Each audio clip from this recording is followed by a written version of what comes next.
예, 시작합시다. 안녕하세요. 자, 이번 시간은 법 첫 번째 시간이고요.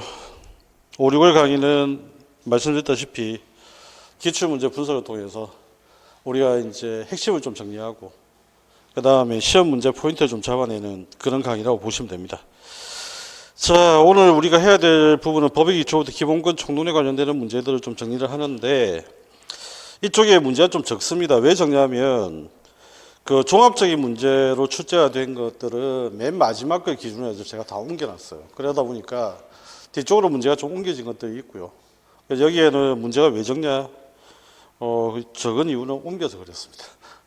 그래서 오늘 이제 내용들을 한번 보시고, 그 다음에 이제 8주차에 걸쳐서 하게 되는데, 마지막 주는 모의고사를 실시하도록 그렇게 하겠습니다.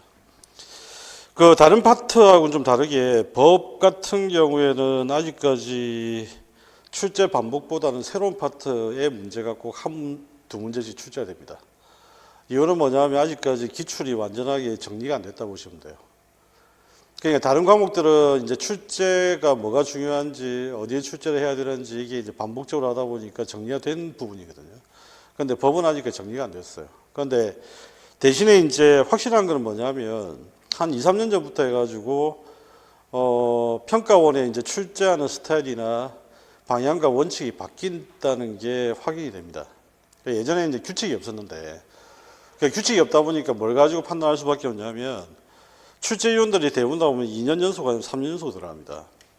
그러면 이제 출제위원들이 2년 연속 아니면 3년 연속 들어가니까 출제위원이 바뀐 시점이나 이걸 가지고 뭘 어떻게 출제할지 예상이 되거든요.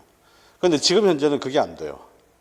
왜냐하면 이제 출제와 관련돼서 이제 문제가 많이 제기되니까 어떤 이제 특정 학교 때문이긴 한데 어쨌든 그 특정 학교 때문에 이 출제 공정성 문제가 시비가 많이 걸리면서부터 요즘에는 출제위원들이 2년 연속 들어가는 경우 잘 없습니다.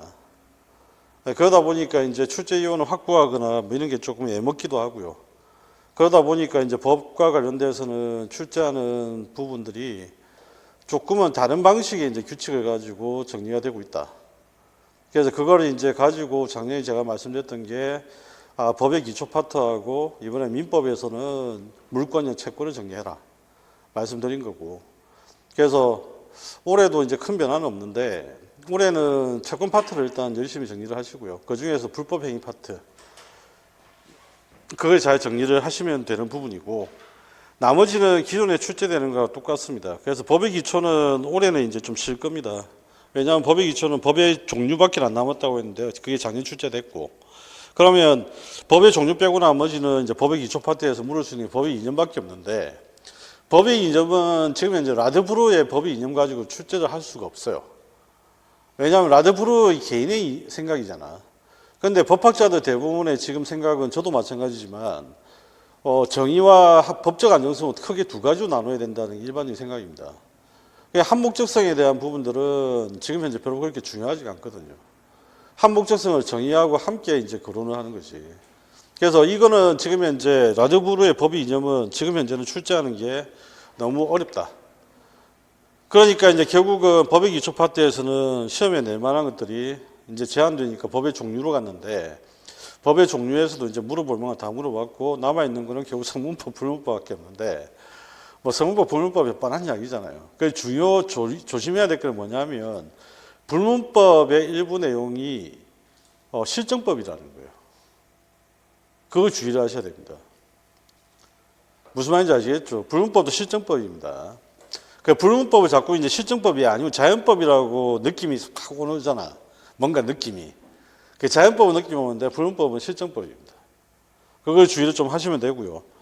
그 다음에 이제 헌법에서는 반드시 꼭 정리를 하셔야 됩니다. 헌법재판론 꼭 정리하셔야 된다고 했고 작년에 뭐 다행스러운 거는 작년 골치 아픈 제일 골치 아픈 헌법 권리구제 헌법소원 심판의 요건이 출제가 됐죠. 출제가 됐는데 너무 싱겁게 출제가 됐습니다. 그러니까 그 부분은 이제 앞으로도 요건은 정리를 하시면 되겠고 그 다음에 이제 기본권 강론에서는 기본권 내용을 보시면 되고 통치구조에서는 지금 나올 수 있는 거는 남아있는 게 국무회의밖에 없어요. 국무회의밖에. 그래서 국무회의를 이제 보시면 되고요. 국무총리 권한까지 물어봤는데 이제 남아있는 거는 국무회의 파트 그 정도. 그래서 법은 앞으로 이제 뭐가 새롭게 들어가냐가 좀 중요한 부분이고, 기존에 이제 출제가 되었던 거는 이제 앞으로 조금 계속 반복 출제되는 것들은 반복 출제가 되겠지만, 어쨌든 새롭게 들어가는 게 한 2가지 아니면 한 문제 정도 들어간다는 걸 꼭 기억을 하시기 바랍니다. 그래서 일단은 헌법의 한 문제, 그 다음에 형법의 한 문제, 민법의 한 문제, 그 다음에 이제 5문제 나올 때는 법의 기초, 노동법이 나왔잖아요. 근데 4문제가 나올 때는 방금 얘기했던 헌민형, 헌법, 민법, 형법 플러스 법의 기초, 아니면 헌법, 민법, 형법 플러스 노동법. 5문제 나올 때는 헌법, 민법, 형법에다가 법의 기초, 노동법. 무슨 말인지 이해되시죠? 네. 자, 그렇게 정리를 하시고요.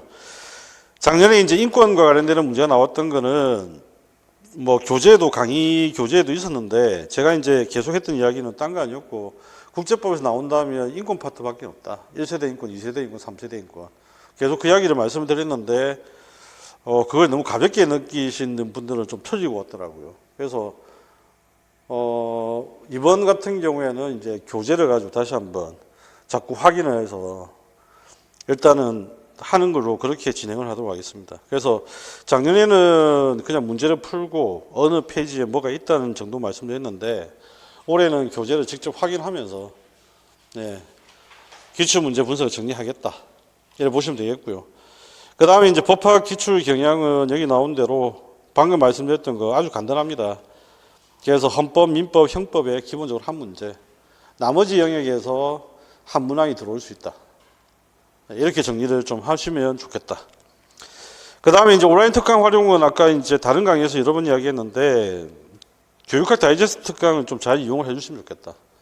그래서 이거는 이제 제가 수년간 계속해서 질문을 받기도 했고요.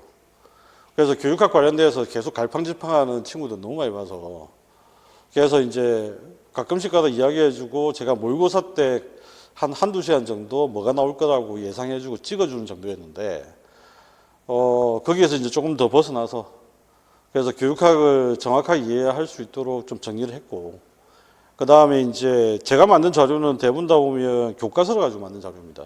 여러분들이 이제 대학 다닐 때 실제적으로 거기에서 이제 중요한 내용들 정리해서 뽑아서 개념을 정리한 거니까 그걸 확인을 좀 해주시면 좋겠다. 그래서 5월 중순쯤에는 모든 파트가 종료될 테니까, 지금 올라와 있는 거 아직까지 이용 안 하신 분들은 확인 좀 하시고요. 나머지 이제 온라인 특강들은 필요한 것들은 한번 확인을 좀 이용을 그냥 하시면 될 것 같아요.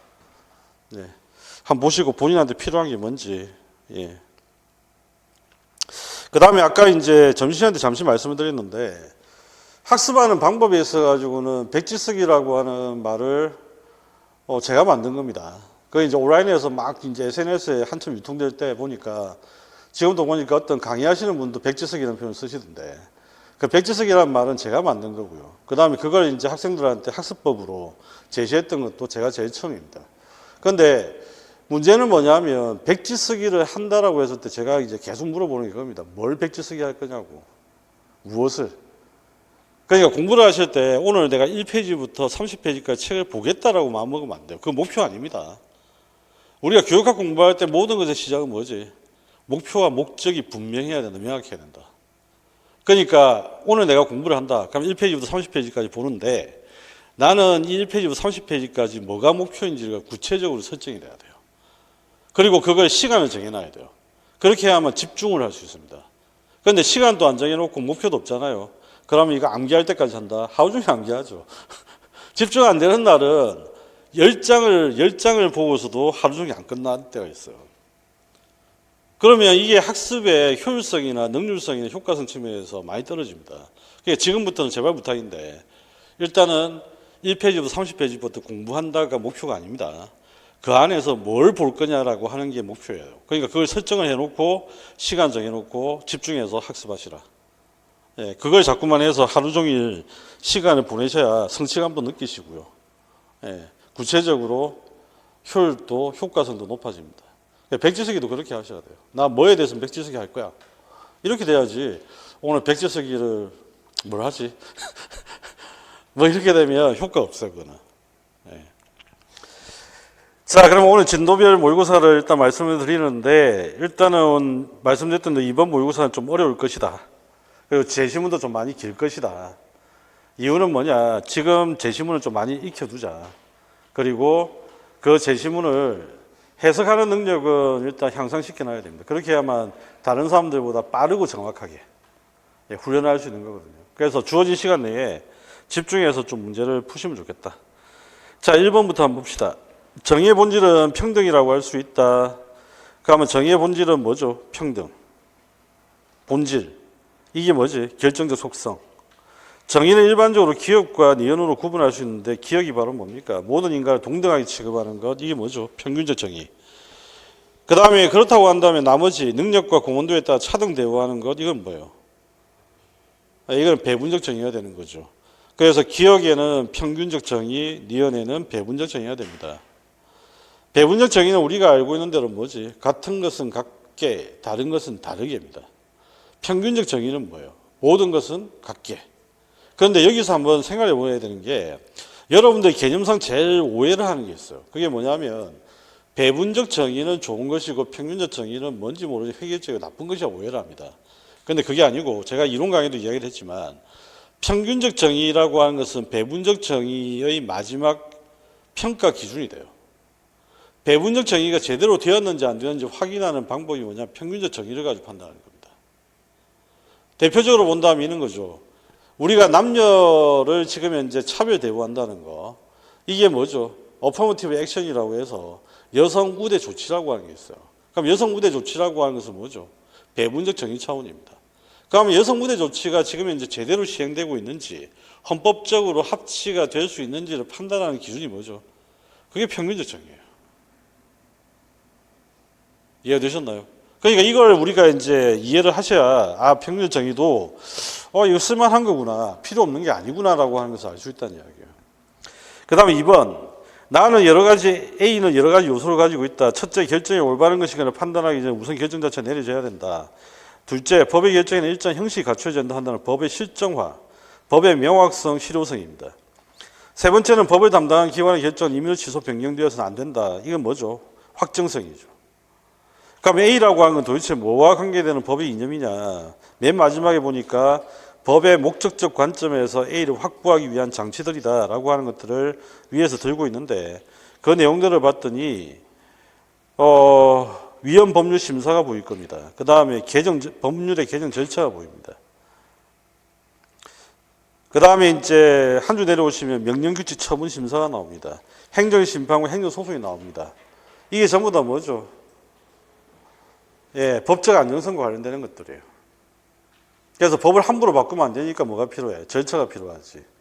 법이 함부로 위헌이 되면 안 되죠. 그래서 뭐가 필요하죠? 위헌 법률 심사가 필요하죠. 행정이라고 하는 것은 공익적 목적 달성을 위해서 집행된 행정처분입니다. 행정처분이 함부로 취소되거나 무효되면 됩니까? 안 됩니까? 안 되기 때문에 행정심판과 행정소송이 필요한 거예요. 그러니까 이게 전부 다 포괄해서 다룰 수 있는 법의 이념은 법적 안정성이죠. 그 다음에 2번, 다음 글 읽고 작성 방법에 따라 답을 해보자. 자신이 거증책임의 다른 말이 뭐죠? 입증책임입니다. 이 문제는 좀 쉽죠? 거증책임의 다른 말이 입증책임이고, 시험 문제에 기출문제 이미 나왔습니다. 그래서 제가 이제 계속 강조했던 게 민사소송과 형사소송을 구별해라. 뭘 구별해야 되냐면 원고가 다르다. 그래서 민사소송, 형사소송에서 원고는 누구예요? 검사. 그러면 민사소송에서는 원고가 거증 책임을 지고 형사소송에 누가 거증 책임진다? 검사가 거증 책임을 지는 겁니다. 됐죠? 그러면 이제 입증 책임에 대해서 여기에 지금 들어갈 이야기는 뭐야? 상대방이 제출하는 증거를 탄핵하는 증거, 이걸 우리가 뭐라 보지? 반증을 한다고 하죠. 반증.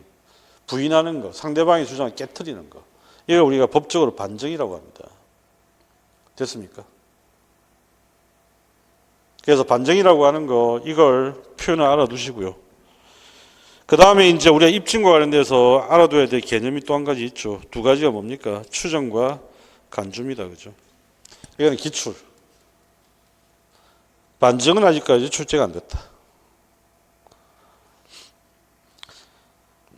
그 다음 3번.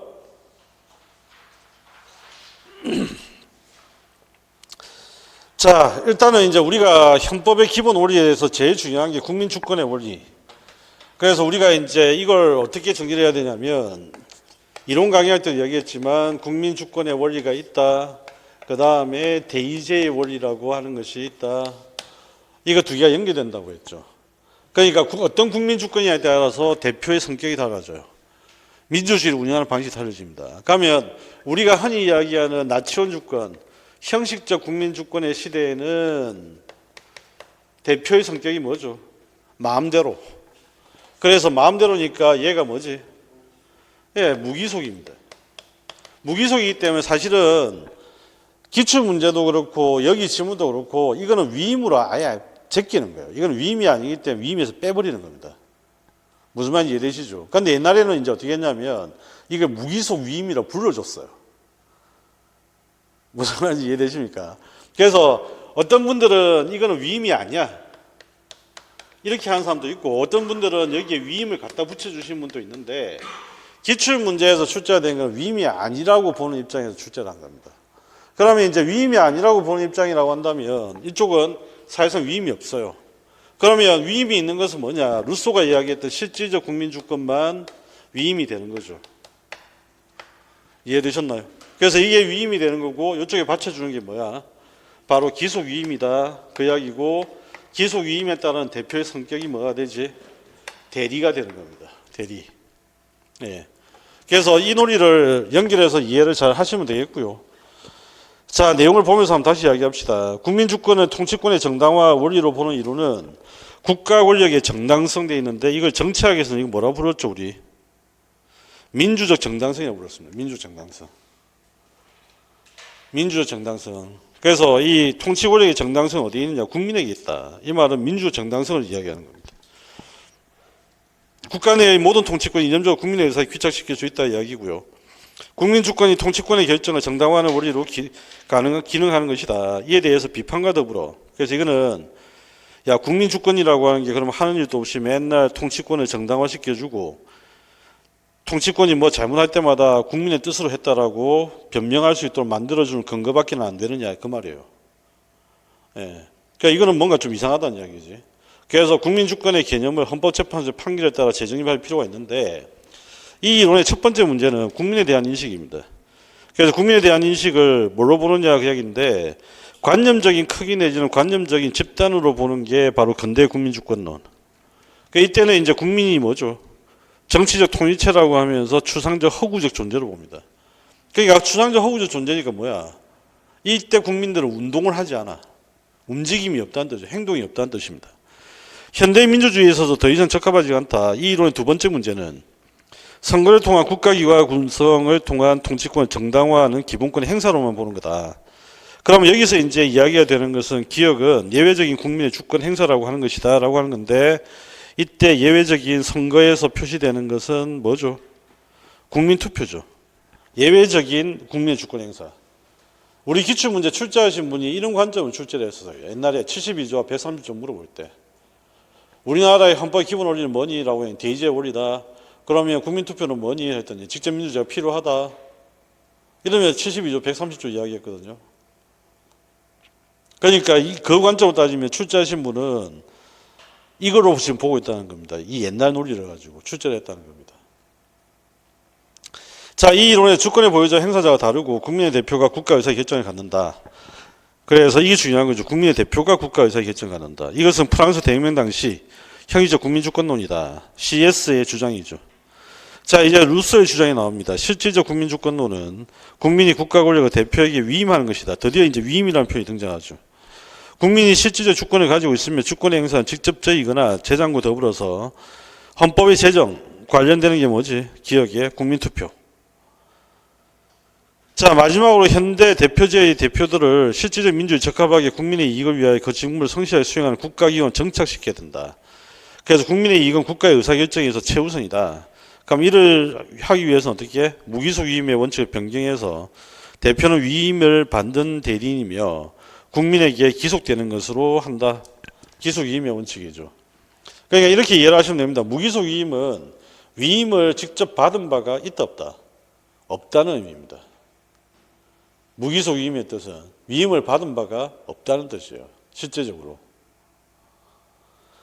자, 이 원칙에 의해서 니은제는 채택되어야 한다 그 이야기입니다. 그런데 기속 위임이 되려면 국민의 뜻에 따라 기속이 되려면 국민의 뜻에 반할 때 뭔가 조치가 필요하잖아. 그 조치가 뭐가 있을까? 그게 국민소환제죠. 그래서 니은에 들어갈 이야기는 국민소환제가 들어와야 됩니다. 국민의 이익, 즉 국민의 기본권을 보장하고 정진하기 위하여 무기속 위임의 원칙은 기속 위임의 원칙을 변경을 하고, 그러면 이걸 이제 실현할 수 있는 제도, 기관의 권한의 의미에 해당되는 거 국민소환제, 이게 돼야 된다 그 이야기고요. 지금도 국민소환제 이야기 많이 하죠. 예. 그 다음에 이제 키워드 또 정리를 해야 될 것들을 정리를 해보면, 그러면 이제 여기서 우리가 기억해야 될 키워드는 이런 거죠. 첫 번째는 근대 국민 주권론, 이걸 기억을 하시고요. 이때 국민은 뭐다? 관념적 크기다, 추상적 허구적 존재다, 그 말이고요. 그 다음에 이제 여기서 이제 생각해보는 기본권 행사 선거 이야기를 하는 거고, 국민투표는 예외로 본다는 겁니다. 이게 뭐 참 웃기는 이야기잖아요. 국민 주권은 국민에게 있는데 국민이 하는 국민투표가 예외라는 거야. 이게 정말 어처구니없이 말이 안 되잖아요, 사실 논리적으로. 그래서 국민투표는 이렇게 봤었다는 이야기입니다. 자, 근데 실질적 국민주권론으로 이제 오게 되면 상황이 달라지죠. 이제는 국민이라고 하는 국가기관이 직접 권한을 행사할 수 있는 제도로 봅니다. 그래서 국민투표. 그 다음에 이제 국가기관을 정착시켜야 된다, 그 말이 이제 나오게 되고요. 최우선이다라고 하는 거. 국민의 국가의사결정. 그러면 위임을 받은 대리인이고 기속 위임을 해야 된다. 그럼 기속 위임이 의미가 있으려면 뭐가 필요해? 국민 소환제가 필요하죠. 그러니까 기속 위임이라고 이야기를 하는데 국민 소환제가 없으면 의미가 없어요. 그래서 기속 위임과 국민 소환제는 세트입니다. 꼭 기억을 같이 해 두시기 바랍니다. 자, 그리고 나서 이제 마지막, 그러면 대표의 성격이 뭐다? 대리인. 이런 관점에서 볼 때. 자, 키워드를 각각 처리를 해 두시기 바랍니다. 자, 4번은 이제 기본권의 종류와 관계되는 이야기를 좀 해놨습니다. 일단 한번 볼까요? 헌법 개정의 한계와 관련되는 대화에다 읽고 작성만 있다가 답을 해보자라고 되어 있는데, 질문이 왜 됐지?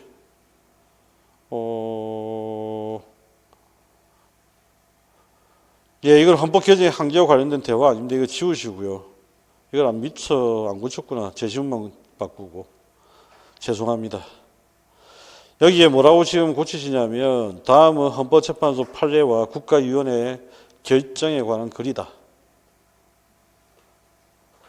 4번의 제목은 헌법재판소 판례 및 국가인권위원회 결정 사안이다. 읽고 작성 방법에 따라 답을 하라.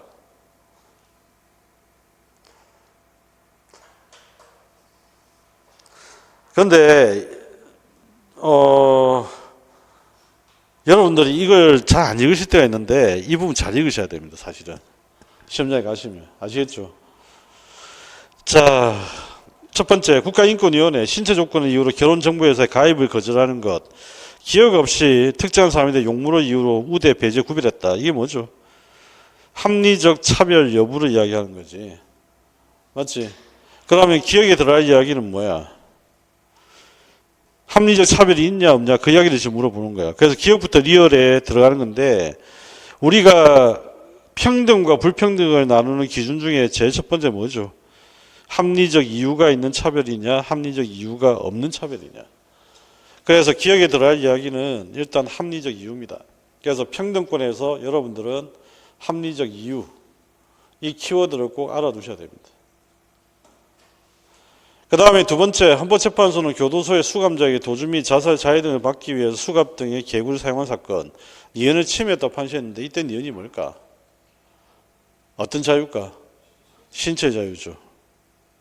그 다음에 세 번째, 국가인권위원회 경찰관이 불법시 혐의로 되어 있습니다. 그의 변호인 간의 접견 장소에 임의로 들어가 대화 내용을 기록한 사건에 대해서 디귿에 충분한 보장은 되어 있는데 뭘 충분히 보장을 못 해줬다는 이야기지? 변호인의 접견 교통권이죠. 그래서 디귿에 들어갈 이야기는 접견 교통권입니다. 접견 교통권. 접견 교통권. 그 다음 네 번째, 헌법재판소 4급 이상 공무원들 병역상황 공개제도 관련해서 병역 공개제도, 개인정보를 공개함으로써 리얼을 제한하는 개인정보를 공개함을 리얼을 제한했다. 그럼 리얼에 들어갈 자유는 뭐야? 사생활의 비밀과 자유죠. 사생활의 비밀과 자유.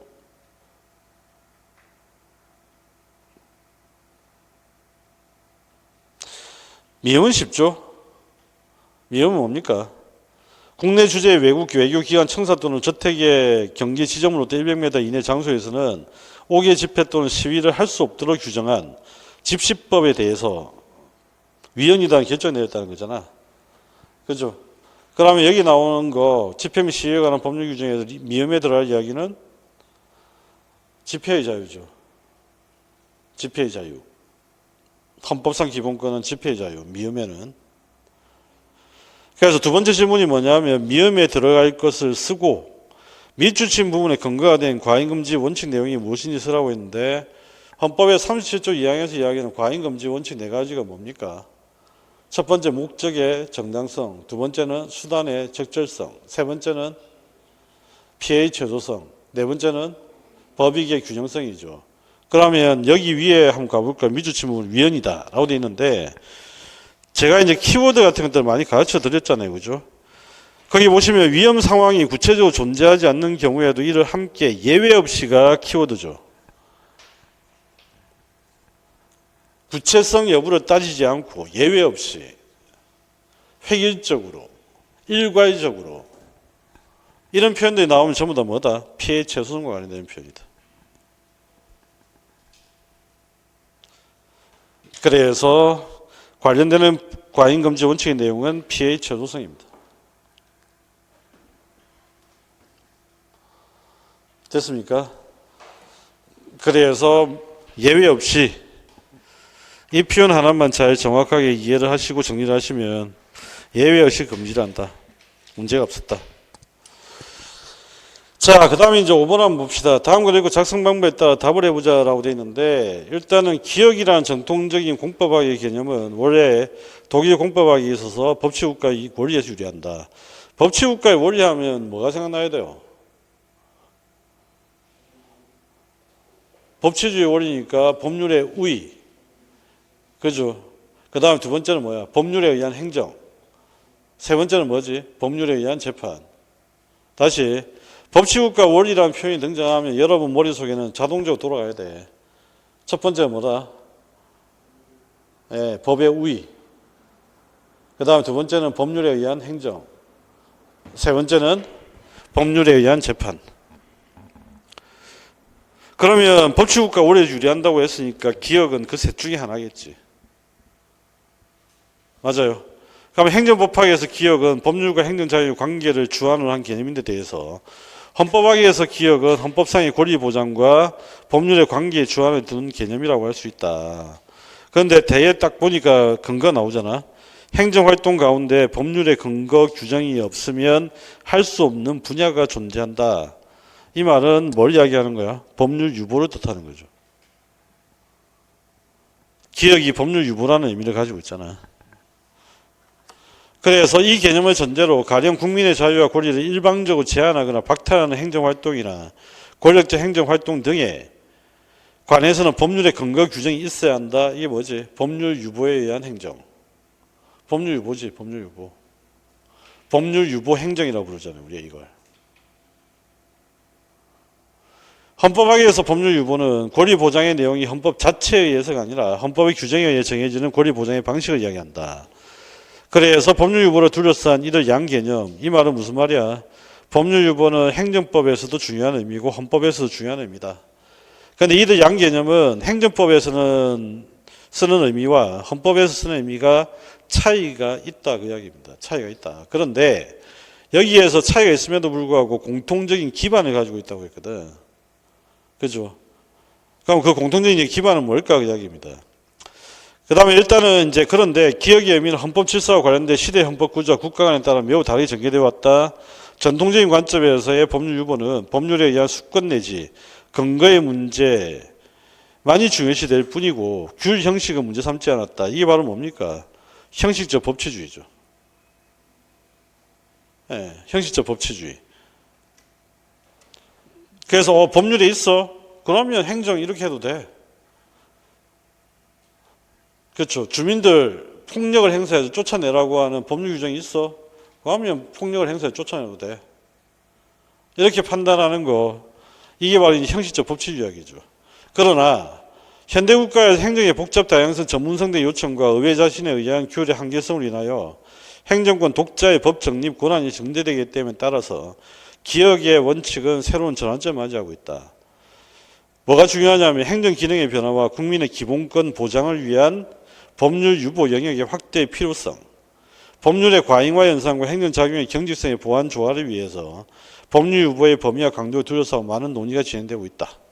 그리고 이제 그 다음 이야기해 보니까 법치국가 원리, 민주주의 원리 그 표현이 나타나고요. 본질성 이론이라고 하는 게 등장하는데 이거는 뭐 알아도 그만 몰라도 상관없습니다.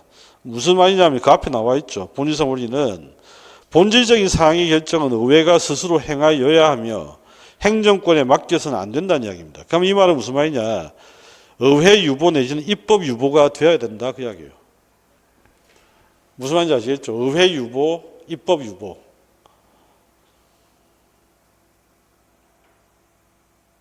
그래서 그 밑에 보면 나오지. 일정한 것은 의회가 직접 의회 법률로서 규율하여야 하고 하위 규범에 위임해서는 안 된다. 의회 유보의 원칙을 제기하기 이르렀다 그 이야기입니다.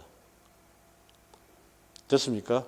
그럼 행정법의 법률 유보의 원칙에서 법률은 형식적 법치주의 시절에는 그 법률은 어떤 내용을 이야기하는 걸까? 대통령령, 명령, 규칙 이걸 이야기하는 겁니다. 그래서 히틀러의 수권법이 그래서 나오는 거예요. 무슨 말인지 이해되시죠? 대통령의 긴급 재정 경제 명령 이게 전부 다 뭐야? 법률이잖아. 됐나요? 그런데 법률은 법률인데 뭐가 만들어져야 된다? 누가 만들어야 된다? 의회가 만들어야 된다. 이게 중요한 거죠. 네, 그 이야기를 지금 하는 겁니다. 그게 바로 의회 유보의 원칙입니다. 나아가 전통적인 법률 유보 및 의회 유보 대비와 현대 행정의 전문성과 타협성을 강조하면서 의회에 의한 관여를 허용하지 않는. 자, 여러분들은 법률 이러면 상식적으로 뭘 떠올리시죠? 의회가 만든다고 생각하시잖아요. 근데 그거는 그까지 확립되기에 시간이 많이 걸렸어요. 옛날에 어떤 히틀러 같은 놈들은 의회가 만든 법이 아니고요. 히틀러 본인이 만든 총통령이 뭐야? 법이야. 이해됐습니까? 예, 그 이야기를 하는 겁니다. 그러면 이제 기억에 공통적 들어갈 용어는 뭐냐? 법률 유보. 그러면 이제 여기 좀 전에 이야기했던 거 공통적인 기반이 도대체 뭐냐 그 이야기입니다. 공통적인 기반. 그 공통적인 기반은 여기에 지금 나와 있지.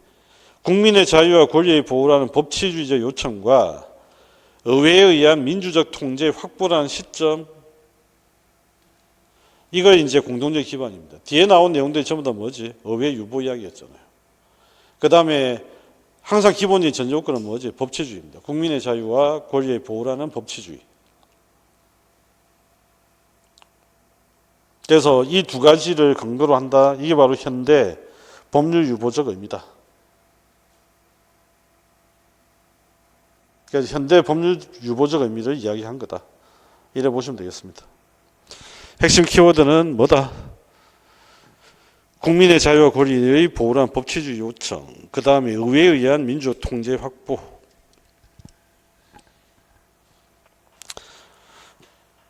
되셨나요? 자, 법의 기초 문제부터 한번 봅시다. 1번, 법의 형식적 효력 이야기 나오는데, 이거는 뭐 따로 말씀 안 드리겠습니다. 형식적 효력은 뭡니까? 시간적 효력, 장소적 효력, 그 다음 인적 효력 이야기하는 거죠. 그래서 4번 이야기하는 겁니다. 법의 효력에 실질적 효력이 있잖아요. 실질적 효력은 뭘 뜻하는 겁니까? 법의 타당성을 이야기하는 거죠.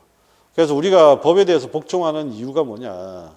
그거는 법이 타당해야 복종한다. 그걸 실질적 효력이라고 합니다. 그 다음에 2번 같은 경우에도 옛날 법학 통론에서 맨날 다루었던 이야기인데 법규범을 구조적 성격에 따라 분류하는 데 있는데 이때 말하는 법규범을 구조적 성격에 따라 분류하는 것의 기본적인 전제 조건은 뭐냐? 이 전제 조건은 강제 규범이에요. 강제 규범을 전제로 한다.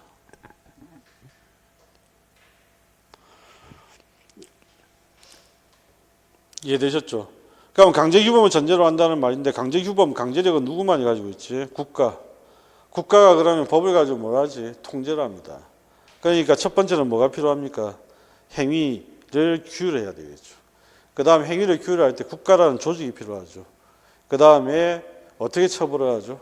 강제력을 발동하는 게 재판을 통해서. 그래서 행위, 그 다음에 조직, 그 다음에 재판을 통해서. 됐습니까? 강제 규범할 때 강제만 외우시면 안 됩니다. 항상 이제 학습을 하실 때 생각하셔야 되는 거는 강제 규범이라고 했을 때 여기에 뭔가 대응되는 걸 떠올리셔야 됩니다. 뭘 떠올려야 되나요? 강제 규범 이러면 여러분들은 제일 먼저 첫 번째 질문이 뭐가 돼야 되냐면 뭘 강제한다는 이야기야 도대체? 맞지? 무엇을 강제한다는 이야기냐? 그냥 강제가 아니고 이게 뭘 강제한다고 봤더니 사람들의 행위, 행동을 강제하는 거잖아요. 법이. 됐어요? 그 다음에 세 번째, 법적 생활의 안정과 가장 관계가 깊은 것도 있는데 법적 생활의 안정하면 법적 안정성. 법적 안정성이라고 하는 것들은 뭐냐? 현재 상태 유지. 현재 상태를 유지해 주는 거 다 말해보세요. 나 나쁜 짓 하고 도망 다니고 있어. 그지? 그래서 이제 시효가 끝나. 뭐죠? 소멸시효, 공소시효, 또 취득시효. 맞지? 나 지금 현재 안정적으로 어떻게 해? 연금 타고 있어. 연금 타고 있으니까 나 연금 뺏어가면 안 돼. 연금 뺏어가면 뭐야? 불안정해지는 거지. 뭐죠? 기득권 보장. 이해됐습니까? 자, 그래서 법적 생활에 안정과 관계되는 깊은 거 찾으면 갑자기 나타나서 하면 안 된다. 그게 뭡니까? 법률 불속의 원칙이죠. 신법 우선의 원칙은 뭐예요? 신법 우선의 원칙은 국법을 깨트린다는 이야기잖아. 국법을 깬다는 이야기잖아. 그럼 신법 우선의 원칙은 생활이 불안정해지겠지. 그런데 이 국법을 깨트리지 못하도록 하는 게 뭡니까? 제한하는 게 법률 불소급이죠. 이해됐나요? 예. 그 다음에 네 번째, 독일의 법철학자 라드브루가 제시한 법의 이념이 아닌 것도 있는데, 라드브루가 이야기했던 법의 이념, 정의, 한목적성, 법적 안정성, 국제평화는 아니고. 근데 정의는 뭡니까? 정의의 뜻은? 정의의 뜻은 여러 가지다.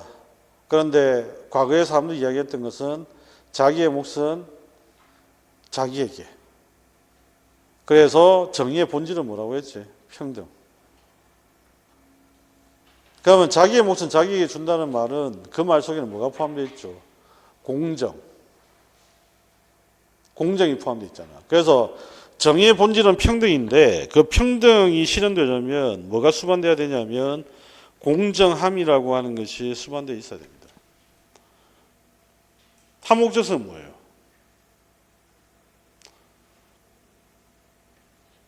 법이 추구하는 가치, 목적을 이야기하는 거죠. 그러면 법이 추구하는 가치와 목적의 대표적인 뭐 있어? 여러분이 알고 있는 것 중에 기본권 보장, 헌법의 목적, 그죠? 기본권 보장. 자, 그러면 이 한목적성은 뭘 기준으로 할 때 제일 의미를 가집니까? 한목적성은 왜 필요합니까?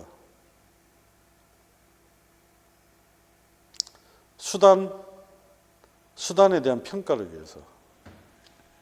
그래서 한목적성은 반드시 뭐가 따라오죠? 수단과의 관계를 따집니다. 그래서 이 목적성과 수단과의 관계를 따지는 것, 이걸 우리가 이 헌법 원칙, 법 원칙을 뭐라 부르죠? 비례 원칙. 또 뭐라 부르지? 과잉 금지의 원칙이라고 부르지. 이해가 되시나요? 그래서 과잉 금지의 원칙이라고 하는 게 바로 그거잖아. 목적과 수단 간의 비례 관계를 따지는 거죠. 그래서 목적이 일단 정당하냐? 이것도 따지는 겁니다. 왜? 목적과 수단 간. 목적과 수단이니까. 그 다음에 이제 법적 안정성. 법적 안정성은 뭡니까? 법이 현재의 법적 상태를 안정적으로 유지하고 보여야 된다. 현재, 법적 안정성이 제일 중요한 건 현재 법적 상태 보호죠. 그래서 소멸시효제도, 취득시효제도 나오는 거고 공소시효제도 나오는 겁니다. 이해가 됐습니까? 그래서 법적 안정성의 핵심은 뭐냐? 기득권을 보호한다는 이야기예요.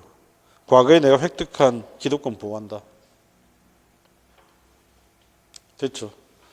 자, 5번. 다음 헌법 내용의 일부이다. 이 내용을 읽고 물음에 답하라 라고 되어 있는데 10조. 모든 국민은 인간으로서 존엄과 가치를 가지며 행복을 추구할 권리를 가진다. 국가는 개인이 가진 불가침의 기본적 인권을 확인하고 이를 보장할 의무를 진다. 아주 중요한 이야기가 나옵니다. 그죠? 인간의 존엄과 가치, 행복 추구권. 그 다음에 여기에서 이제 이게 자연권, 천부인권 사상을 표시하는 게 뭡니까? 불가침의 기본적 인권 확인. 그 다음에 이를 보장할 의무를 지는 것. 이게 바로 국가의 책임이다. 그 이야기입니다.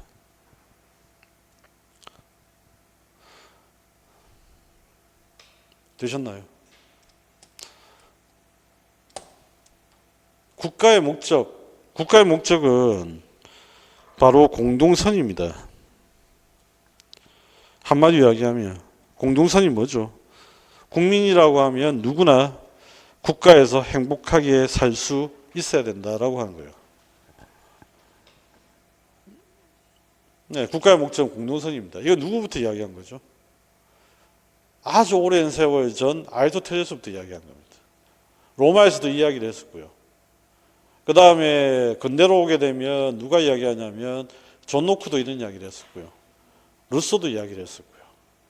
현대 지금 사회에서도 누구나 다 지금 이야기를 하고 있습니다. 공동선, 정치학자들. 마이클 샌델도 지금 이야기를 하고 있다. 자, 각 조항의 내용을 뒷받침하는 거. 여기서 보니까 필요한 경우에 하나요. 국민의 자유와 권리는 필요한 경우에 하나요. 이래 됐습니다. 우리가 사회계약론을 한번 생각해 봅시다. 사회계약론 생각해 보이는 이야기죠. 너 자연권 있어. 그지? 너는 자연권이 있어. 그런데 자연권을 지금 현재 가지고 있는데 국가가 나서 그래서 법을 통해서 국가가 자연권을 제한할 거야. 이 이야기를 누가 하죠? 홉스. 국가가 나서서 너 자연권을 보호해 줄 거야. 누가 하죠? 로크. 국가가 나서가지고 네가 가지고 있는 자연권 무슨 말입니까? 자력구제권. 그죠? 자력구제권. 그 자력구제권을 내가 제한할 거야. 라고 했던 게 누구지? 홉스. 자, 다시 정리. 국가가 나서서 자연권을 앞으로 사회계약을 통해서 너 제한할 거야. 자기 보존권. 제한할 거야. 누가 했다고? 홉스. 국가가 나서가지고 너 자연권 지금 이제 보호해 줄 거야. 누가 했지? 로크. 그래서 두 번째 나와 있는 37조 2항 법률 제한을 자유권을 제한한다는 이야기잖아. 보세요. 불가침의 기본적 인권, 천부인권, 자연권이지.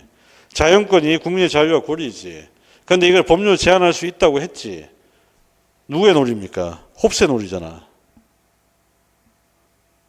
홉스의 논리지. 자, 그래서 이걸 이제 실정법 사상이라고 보통 이야기를 합니다. 그런데 최근에는 이제 실정법 사상이라는 표현을 안 쓰고요.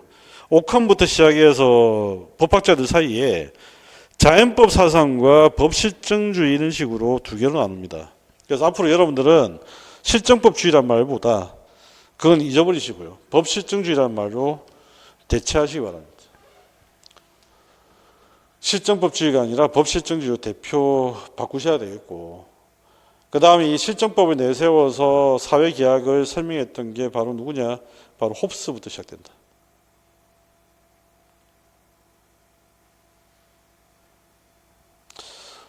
또 이제 아직도 보니까 홉스의 뭐 군주주권 이야기하는 사람들 가끔씩 있던데, 홉스의 군주주권 별로 의미 없습니다. 예, 국가주권이라는 표현을 쓰지 요즘 군주주권이라는 표현을 안 씁니다. 왜 국가주권이라는 표현을 쓰죠? 사회계약이니까. 보댕이 이야기했던 것과는 좀 달라요. 그러니까 홉스가 군주주권을 이야기했다는 이야기는 벌써 50년 전 이야기입니다. 그럼 50년 전에 홉스를 이해했던 사람들 생각과 지금 홉스를 이해하는 사람들 생각이 같을 수가 없단 말이에요. 정치학의 어떤 교과서에서도 홉스를 최근에 나온 책들 중에 홉스의 군주주권이라는 표현을 쓴 사람이 거의 없어요. 국가주권이라는 표현을 씁니다. 국가주권. 예, 가끔씩 가다가 옛날 책들 보고 그대로 이제 컨트롤 C에서 뺏기는 사람도 있던데 그런 책들은 안 보셔야 됩니다. 50년 전 이야기예요. 그 다음에 5-2번에 위에 두 법사상의 관계를 사유자 인을 설명하라고 했는데 자연법주의하고 법실정주의에서 제일 중요한 거는 뭐였냐면 이겁니다. 야, 국가의 명령 좋아. 잘 들어보세요. 이해만 하시면 됩니다. 국가의 명령에 의해서 어떻게 했다는 이야기죠? 이 사람의 기본권을 제한을 했다는 이야기예요.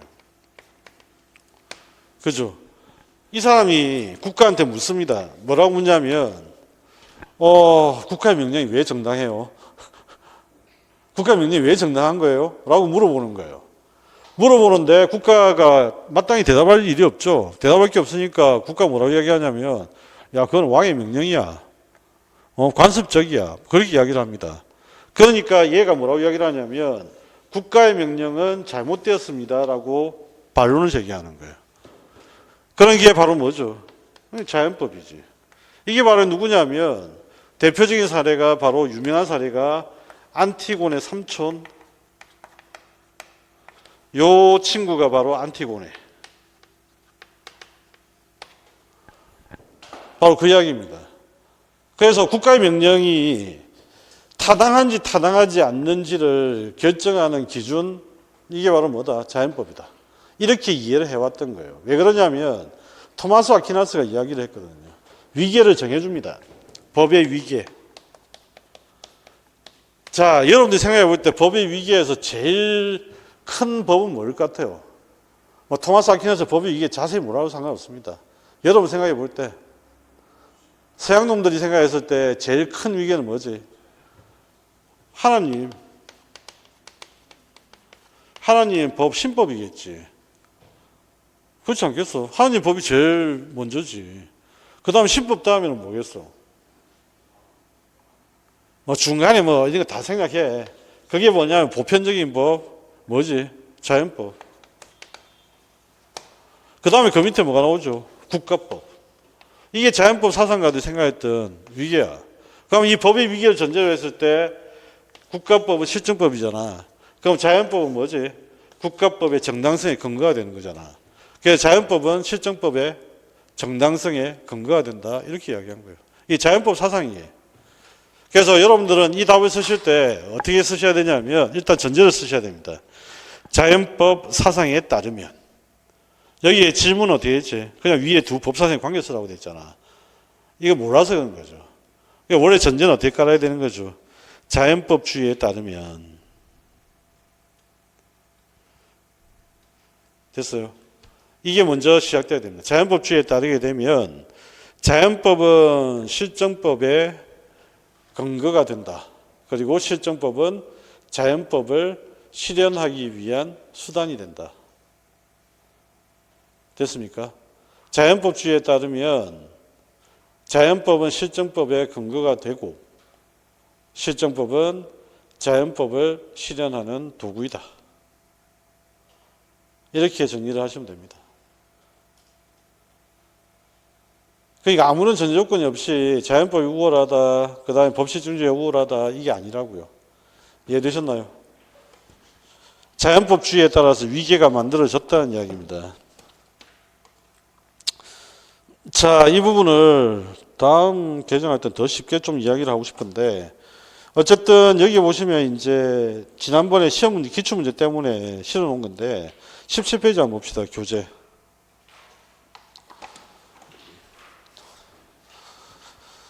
연결되는 이야기가 17페이지에 보면 맨 하단에 보면 법과 도덕은 구분할 수 있는 것인가 라고 하는 이야기입니다. 여러분 생각해 볼 때 법이 먼저일 것 같아요? 도덕이 먼저일 것 같으세요? 발생적으로 생각하면 도덕이 먼저입니다. 왜? 도덕은 개인적이고 내면적인 거잖아. 길을 가고 있는데 아직까지 같은 동네 살지는 않아. 그런데 내하고 비슷한 놈을 사냥하러 갔다 만났어. 근데 저놈이 보니까 배가 고픈 것 같아. 그러면 나 어떻게 하지? 저놈한테 먹을 걸 좀 줘야 되겠다. 그러니까 도덕이 먼저 시작된 거예요, 사실은. 현상적으로 봤을 때. 그러면 이제 법과 도덕에, 그럼 그 이후에 도덕이 어떻게 되죠? 법으로 규정되는 거죠. 그러다 보니까 도덕과 법은 한 몸일까? 아니면 도덕과 법은 구별할 수 있는 것일까? 여기에 대한 논의가 이제 시작되는 거예요. 그게 바로 이제 첫 번째 법과 도덕의 이론론입니다. 법과 도덕의 이론론은 현상적으로 봤을 때 법은 어디서 왔다? 도덕에서 왔다는 이야기입니다. 그게 맨 밑에 보면 나오죠. 자연법 사상가들의 주장. 법은 도덕에 뿌리를 두고 있다. 여기 체크를 하시면 됩니다. 동그라미 2번 자연법 사상가. 법은 도덕의 뿌리를 두고 있다. 그리고 이게 누구하고 똑같은 이야기야? 바로 이제 법과 도덕에 대해서 설명했던 대표적으로 토마스 아퀴나스 이야기이기도 합니다. 법과 도덕의 이원론은 이거는 이제 법실정주의자 내지는 주로 보면 실정법주의자들입니다. 옆에다 적으세요. 법과 도덕 이원론자들은 누구라고? 주로 법실정주의. 그 법실정주의 대표적인 사람이 누가 보이지? 동그라미 3번에 오스틴 보이죠? 케이젠 보이시죠? 이 사람들이 이제 법철학에서 제일 유명한 법실정주의자들입니다. 됐어요? 네. 자, 그래서 법과 도덕의 관계는 지금도 마찬가지죠. 자연법주의를 강조하는 사람이 있고 그 다음에 법실정주의적 관점을 강조하는 사람도 있습니다. 그런데 어쨌든 이 두 가지는 대립적 관계가 아니라 두 가지 관점 다 필요하다 알아두시고 그 다음에 이제 18페이지 나오는 법과 도덕의 구분 정리라고 하는 거 표가 나와 있을 겁니다. 그죠? 이거는 반드시 꼭 체크해 두셔야 되죠. 어디에 특히 체크를 해 두셔야 되죠? 세 번째부터 체크를 해 두셔야 됩니다. 외면성, 내면성, 강제성, 비강제성, 합법성, 타율성, 도덕성, 자율성. 됐죠? 그 세 가지를, 세 줄을 체크를 잘 해 두시고 비교를 해 두셔야 된다. 그 다음에 이제 법치주의 이야기가 쭉 나와 있고 아까 22페이지 형식적 법치주의, 통치 합법성 강조, 형식적 법치주의 한계. 됐나요? 그러면 형식적 법치주의에서 남용되었던 법률 유보는 뭐였어? 간단히 이야기하면 형식적 법치주의에서 남용되었던 법률이 뭐였어? 행정입법. 됐어요. 형식적 법치주의에서 남용되었던 행정법이 뭐였냐? 행정입법이었어. 행정입법. 그럼 행정입법을 뭘로 통제해야 된다? 의회가 만든 법으로 통제를 해야 한다. 그게 바로 실제적 법치주의.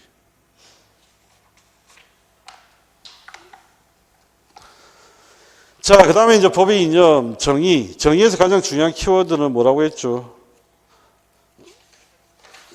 평등, 본질, 속성이라고 하는 거. 그걸 정리를 해 두시고. 그 다음에 한목적성이라고 하는 것은 법이 추구하는 가치. 그죠?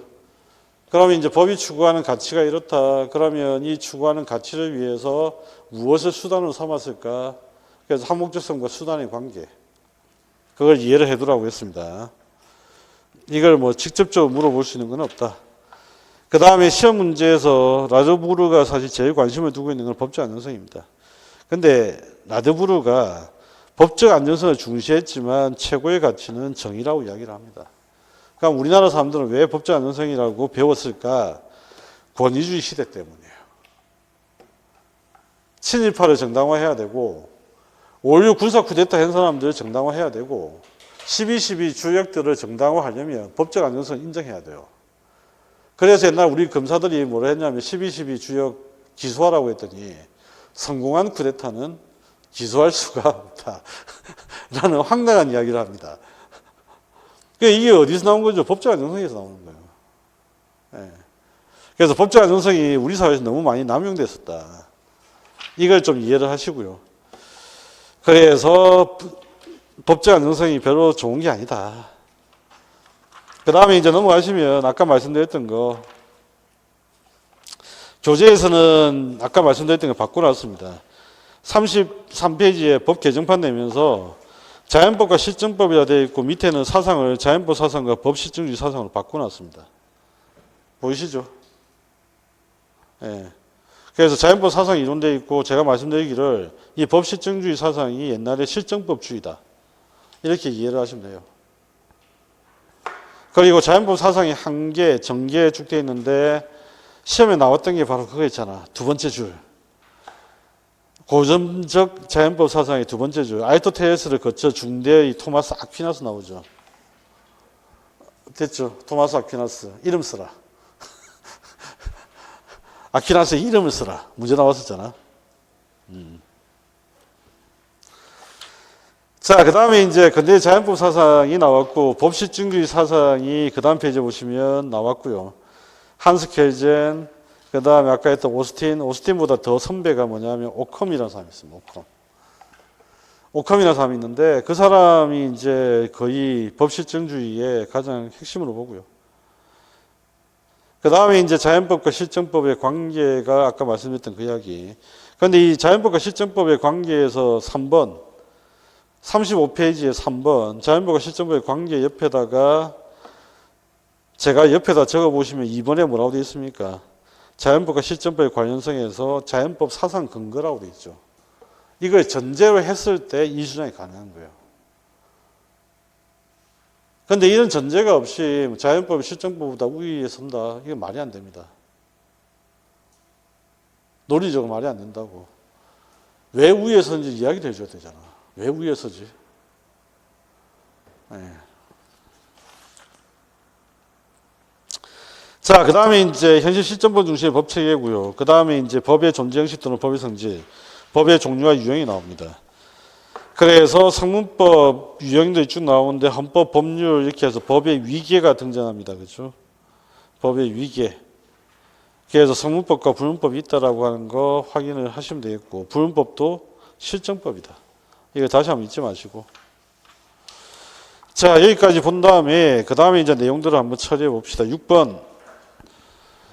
다음 두 개의 법 조항이 추구하는 법 이념이 무엇인지 밝히고 그 이념을 실현하기 위해 법이 갖춰야 될 요건을 쓰라고 했는데 민법 제162조 채권은 10년간 행사하지 아니하면 소멸시효 키워드 채권 및 소유권 이외의 재산권은 20년간 행사하지 아니하면 소멸시효가 완성된다라고 되어 있습니다. 됐어요. 소멸시효 민법 245조 20년간 소유여사로 평온 공연하게 부동산 체크하세요. 기입형 대비 무슨 말이냐면 동산 취득시효와 부동산 취득시효가 다릅니다. 무슨 말인지 이해되시죠? 그러니까 부동산 취득시효가 달라. 그 다음에 동그라미 2번 부동산의 소유자 등기한 자가 10년간 소유여사로 평온 공연하게. 만약에 제가 물어볼게요. 이항이 없고 245조란 말이 없고 제가 여기에다가 부동산을 기입형을 내고 모의고사 문제 출제가 됐다. 자, 여기에 물건의 종류를 쓰라고 하면 여기에 여러분들 자신 있게 부동산 쓰실 수 있겠어요? 아니면 동산 부동산을 두고 고민을 한참 했을까? 그랬을 가능성이 큽니다. 그죠? 1항을 가지고는 이거 구별이 안 됩니다. 그러니까 이거는 부동산 취득시효라는 것을 미리 알고 계셔야 되고요. 그 다음에 또 한 가지는 이게 부동산이라는 걸 체크를 하실 수 있는 건 뭐냐 하면 결정적으로 뒤에 등기가 있어. 힌트가 있다고. 됐습니까? 예. 자, 그 다음에 이제 법적 안정성 요건인데 29페이지와 30페이지 잠시 한번 봅시다.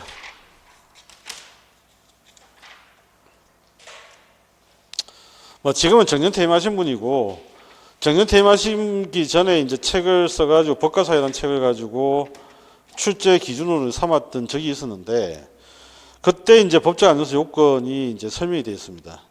그래서 29페이지에 보면 법적 안정성 요건 4가지가 나와 있는데 4가지 요건에 보시면 첫 번째, 법 내용이 명확해야 된다. 두 번째, 국민의 법의식과 일치하는 법 내용이어야 된다. 세 번째는 실현 가능한 법 내용이어야 된다. 네 번째는 뭐죠? 쉽게 변경되지 않는 법이어야 된다. 그래서 법적 안정성 요건 이 4가지를 기억을 좀 잘 해두시고요. 어쨌든 법학자들은 법적 안정성을 중시합니다. 그래서 우리가 법학하는 사람들 중에 보수적인 사람들이 많다는 이유가 바로 그것 때문이에요. 그렇게 배워왔거든요. 법적 안정성 중요하다, 기득권 중요하다 배워왔기 때문에 법학자들이 보수적인 사람들이 많습니다. 그 다음 7번. 가와 같은 판결과 나 같은 전망에 근거가 되는 기업과 이인의 법적 성격과 법적 효력을 쓰라고 했는데 이거는 법의 종류를 물어본 거예요. 그러면 이제 법의 종류는 뭘 이야기하는 거냐 그 이야기인데 2005년 9월 9일 대한민국 대법원 학교 급식에 우리 농산물 쓰도록 규정한 어느 광역지방자치단체 의회 조례 표시하시고요. 조례. 국내산과 수입산의 동등한 경쟁 관계를 명시하고 있는 관세와 무역에 관한 일반 협정, 가트 협정이죠. 이 가트 협정에 위배되어서 무효라는 판결을 내렸다 돼 있잖아. 그죠? 무효라는 판결을 내렸는데 이건 뭐야? 관세와 무역에 관한 일반 협정은 국제법입니다. 국제법입니다. 본질은 국제법이에요. 그런데 이거는 법의 분류상으로는 국내법적 효력을 가진다 되어 있죠. 그래서 국내법에 속합니다. 됐어요. 그래서 법적 성격은 뭐다? 국제법. 법적 효력은 어떻게 돼? 국내법적 효력. 그 다음에 나번에 세계무역기구 농업협정은 저소득 계층에게 정부가 자국 농산물을 공급하는 것을 허용하고 있으므로 향후 조례에서 저소득층 학생에 대한 무상 지원을 규정하는 것 이겁니다. 이것도 마찬가지로 세계무역기구 농업협정돼 있는데 이게 뭐냐면 조약입니다. 조약. 자, 조약의 의미를 한번 이야기해 보세요. 조약의 의미는 뭡니까?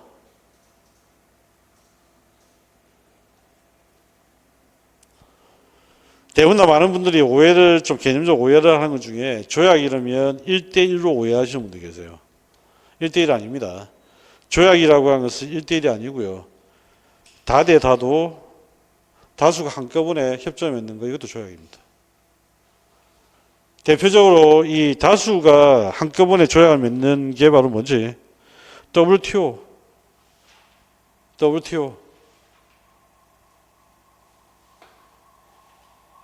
그래서 개념상 오류가 없도록 1대1만 조약이 아니다.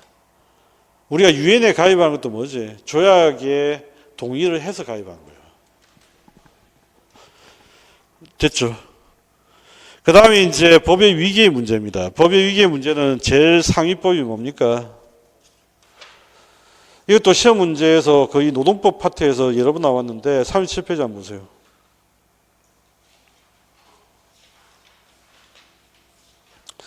37페이지에 보면 성문법의 유형 돼 있고 그 다음에 이제 법의 위계입니다. 그죠? 이것과 관계되는 법의 원칙, 상위법 우선의 원칙 체크하셨나요? 그 다음에 헌법과 법률 돼 있죠.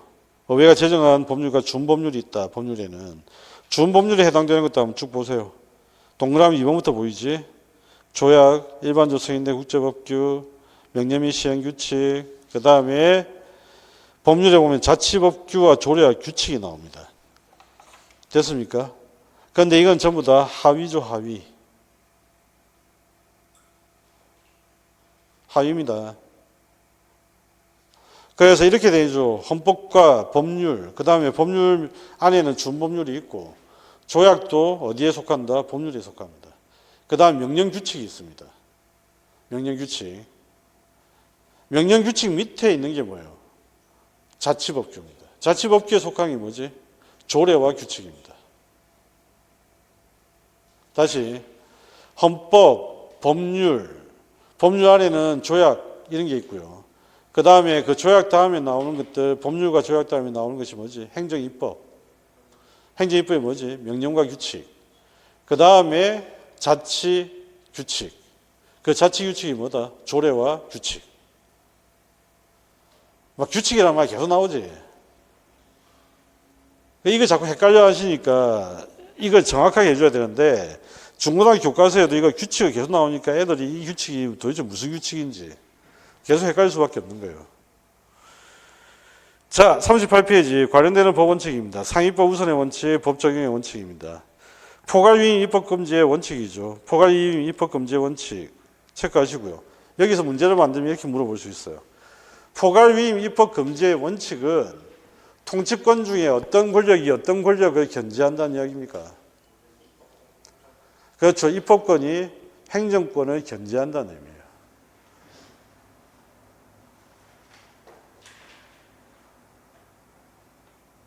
입법권이 행정권을 견제한다는 이야기입니다. 구체적으로 헌법상 어떤 권한이죠? 행정입법권이죠. 행정입법권을 견제한다. 됐습니까? 자, 그까지 적은 다음에 저 뒤로 한번 가봅니다. 어디로 가시냐면 노동법으로 갑니다. 아이고, 드디어 이제 구하라법이 진짜 구하라법이 사람들을 구할 수 있도록 위헌 판결이 나와서 속이 시원하네.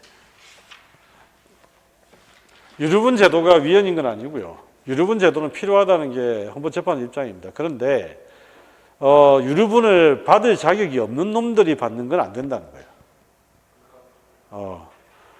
그래서 불효자 이런 놈들은 돈을 못 받는 게 맞다 그 이야기고, 그 다음에 자녀들을 양육하지 않은 부모 당연히 받을 자격이 없다.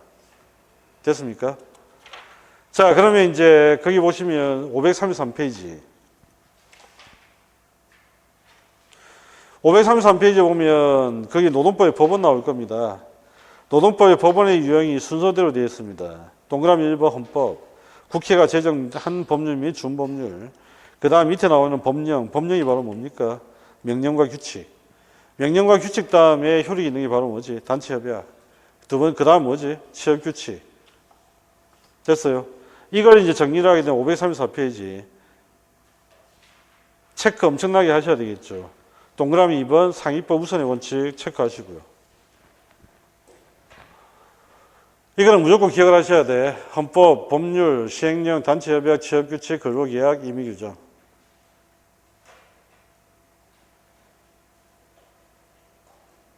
상위법 우선의 원칙 동그라미 2번 꼭 정리하시고, 그래서 534페이지 내용이 더 중요하다. 그 다음에 8번 독일의 법체학자 라드부르가 말하는 3대 법 이념 중에서 이거는 그대로 넘어갑시다. 답만 이야기하고, 가번에 모든 국민은 법 앞에 평등하다. 평등이 뭐지? 정의의 본질. 그래서 정의. 그 다음에 법률 제한할 수 있다라고 한 이야기는 결국 뭡니까? 여기까지는 한목적성이 더 가깝죠, 사실은. 됐어요. 한목적성이 가깝습니다. 법의 한목적성.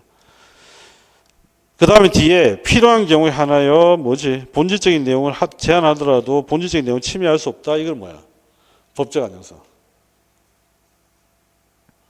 요거 앞에까지는 뭘로 답을 하셔라? 한목적성으로 답을 하시고, 뒷부분 붙어있는 단서 부분은 법적 안정성입니다. 그래서 30조 2항은 한목적성과 법적 안정성의 조화 이렇게 되는 겁니다. 이해됐나요? 그 다음 9번 법의 적용은 일반적으로 다음과 같은 3단 논법이 이루어진다. 나 단계에 해당되는 사실 확정행위. 여기에서 우리가 알고 있는 대전제, 소전제, 결혼 나오는데 추상적인 법규의 존재, 3단 논법. 자, 여기서 이제 중요한 거는 사실 확정 행위. 여기가 핵심이죠.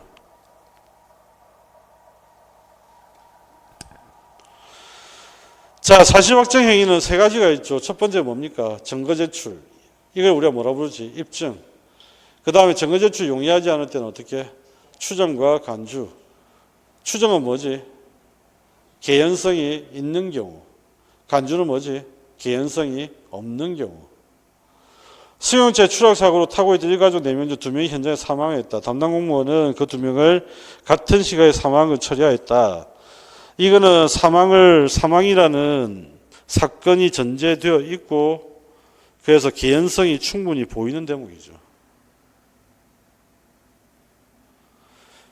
니은 2000년 1월 5일 집을 나가 2월 5일 가출 신고된 남편 A씨를 기다리던 B씨는 2008년 2월 5일 남편 A씨의 실종 선고를 받았다 했습니다.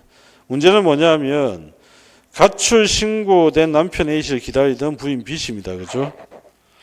그런데 실종 선고를 받았다고 되어 있어요. 2008년에. 됐어요. 그리고 사망한 것으로 처리를 하게 됩니다. 이건 뭐죠? 가출 신고가 됐는데 사망과 관련된 사건이 아무것도 없지. 개연성을 인정할 만한 게 없습니다. 그냥 이거는 개연성이 없는 일이죠. 그러니까 이거는 이때는 어떻게 하는 거죠? 간주를 하는 겁니다. 그 다음 디귿에 김씨와 박씨가 함께 투숙하였던 호텔에 대형 화재가 발생했다. 전화 후 김씨 시신은 수습되었으나 개연성이 있어요, 없어요? 개연성이 있죠. 개연성이 있죠. 예. 그래서 이 개연성이 있다라고 하는 이야기를 확인하시면 되겠고요. 그 다음에 리얼에 갑은 자신이 살아있음에도 실종 선고로 인하여 사망 후 체포된 사실을 알고 담당 공무원 찾아가 주민등록 제시하면서 되어 있는데, 실종 선고 제도로 인한 사망 처리, 이거는 반드시 법원을 통한 취소 절차를 거쳐야 됩니다. 왜냐하면 간주 제도였기 때문에. 아시겠죠? 간주 제도였기 때문에. 그래서 질문이 뭐였냐면 합법적으로 처리된 경우를 물어봤는데, 일단은 추정되는 것들은 추정되는 것을 처리를 하면 되고요. 그런데 문제는 뭐냐면 요 리얼이 문제입니다. 그래서 실종 선고를 취소할 때는 반드시 뭘 거쳐라? 법원을 통한 실종 선고 취소를 거쳐야 된다. 됐어요. 답이 될 수 있는 것은 2번 기업과 디귿입니다.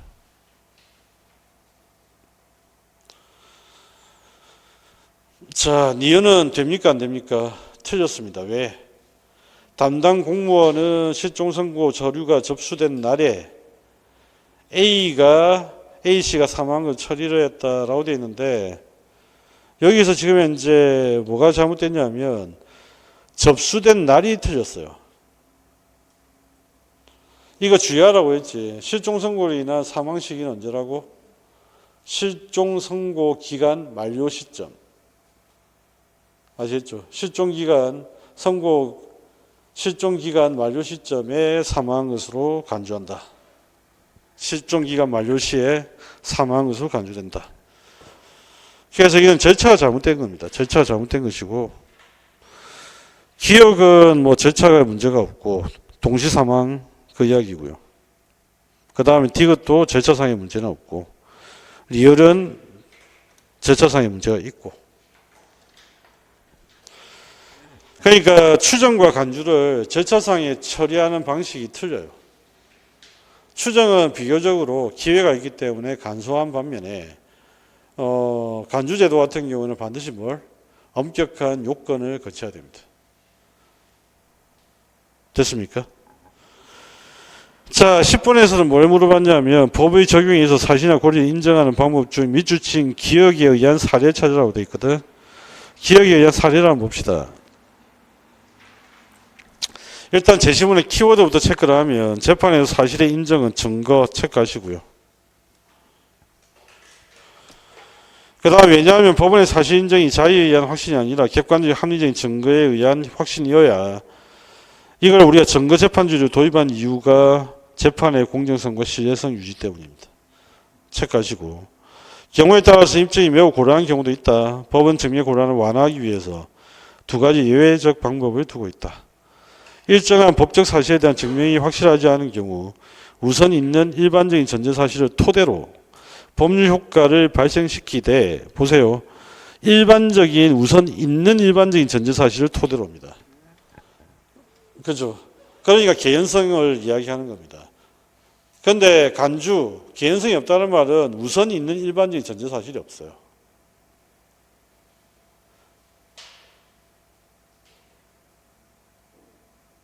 되셨나요? 자, 그러면 기억부터 한번 적용을 해봅시다. 부재자로 수년간 생사가 불분명하던 갑은 그에 처인 을의 실종선고 청구에 의해서 실종선고를 받아 확정되었고, 이 경우 갑은 실종기간 만료한 때 체크하셔야 되겠지.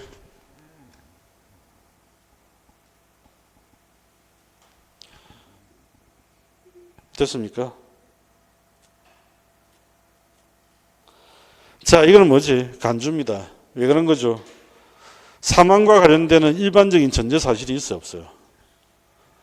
집을 나갔다는 것밖에 없잖아. 사망과 관련되는 사고가 있었다든가 뭐가 있었다는 사망과 관련되는 일반적인 전제 사실이 없습니다.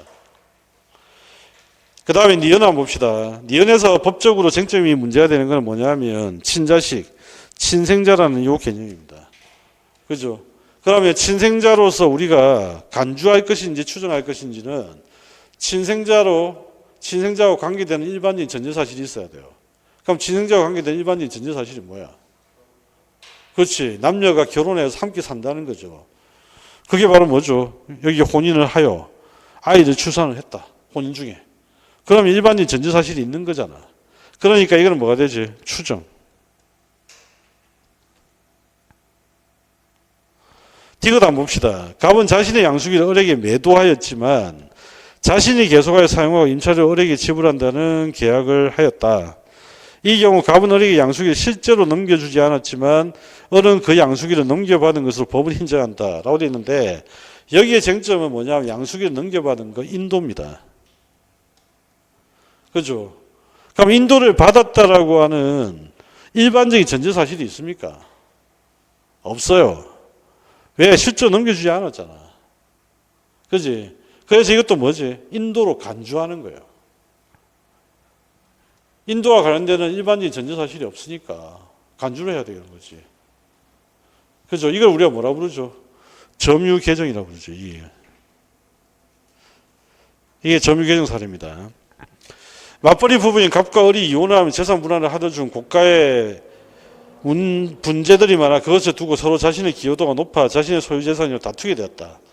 이 경우 분재들은 갑과 을이 공동으로 소유한 재산으로 법은 인정한다라고 되어 있어요. 그럼 여기서도 마찬가지잖아. 일단은 기본적으로 뭐지? 여기서 법적으로 문제가 되는 건 뭐야? 자신의 소유권이죠. 법적으로 문제가 되는 건 자신의 소유권입니다. 뭐에 대한 소유권이지? 분재에 대한 자신의 소유권이야. 됐나요?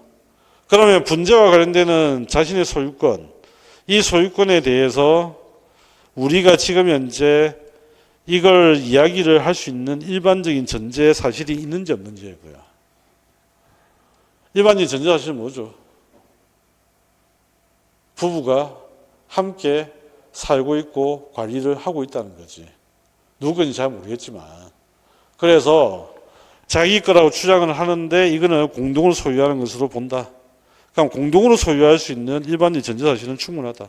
왜? 혼인 중이니까. 되셨나요? 그래서 이것도 추정입니다. 그래서 답은 추정에 해당되는 게 니은과 리을 두 개죠. 되셨죠? 잠시 쉬었다가 11분부터 하도록 합시다.